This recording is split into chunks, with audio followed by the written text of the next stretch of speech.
And so for our tip today, so that you can maybe pick up some tips that'll help you in your quilting, I'm going to show you how I end the seams when you finish up a binding. And you know, Bonnie, I have to confess, binding is my least favorite part of the quilting sport. And so when it comes to binding, I might have not bound a quilt for a long time. And so I'm always guilty of having to look this technique up.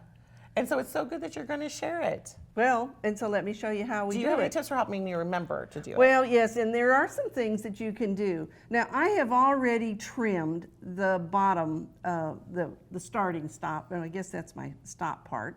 But what I want you to pay special attention to is how much room I left in between. You have to have some room to work when you have to pick up these ends.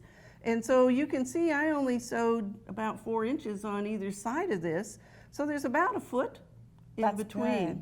Yeah, I always get bound up with just 3 inches left. Okay, so I trimmed the bottom one, and I'm just going to lay that slightly over the edge of my placemat here. Okay, then what I did is I just snipped off a piece of my binding off of my long tail, and this is our measuring stick. So I'm going to take my binding now, and I'm going to lay one over the top of the other, and now I have to have the width of that binding to be able to make it come out right.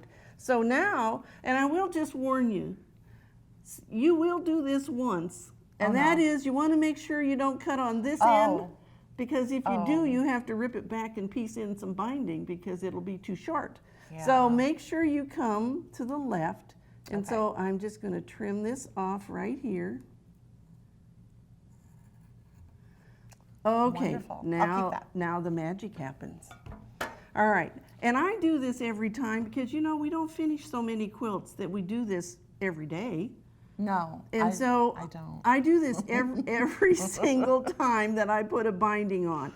But I'm going to open this up, and you know we have to have right sides together, and you want to make sure you don't twist them.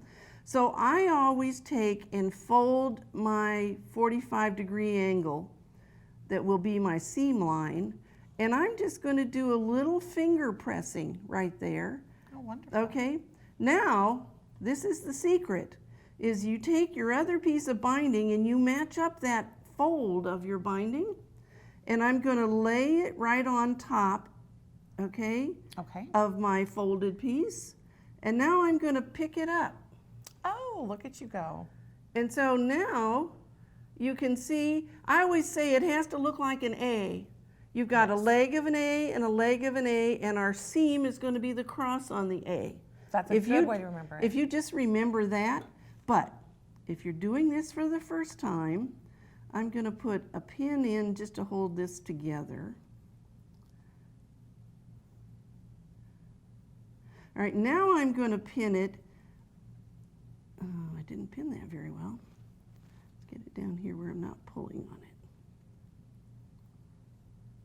Now I'm going to put a couple pins in on the diagonal line where I would be sewing. Okay. And so we're just going to sew this with a pin. Smart. Like a practice run. That's right. That's right. Because I don't like unsewing this part very much. I've done that a few times too. Okay, so now what I'm going to do is I'm going to just take that and fold it like it would be sewn on there. Oh, wonderful. And so you see what happens now? It fits perfectly on the edge of your quilt. Now, once I've done this, I would go back and sew that seam, and then I would press these seams open. Okay. And once you do that, you lay it in here and you come back and start up here and go right down, and your binding is all finished. All done. That's wonderful. Thank you. So remember, the A. Fold the corner. I like the folded corner. Align the right sides. Pick it up by the corner. You're going to sew across the A. If you remember that, so easy. You won't have to look it up every time. Thank you so much.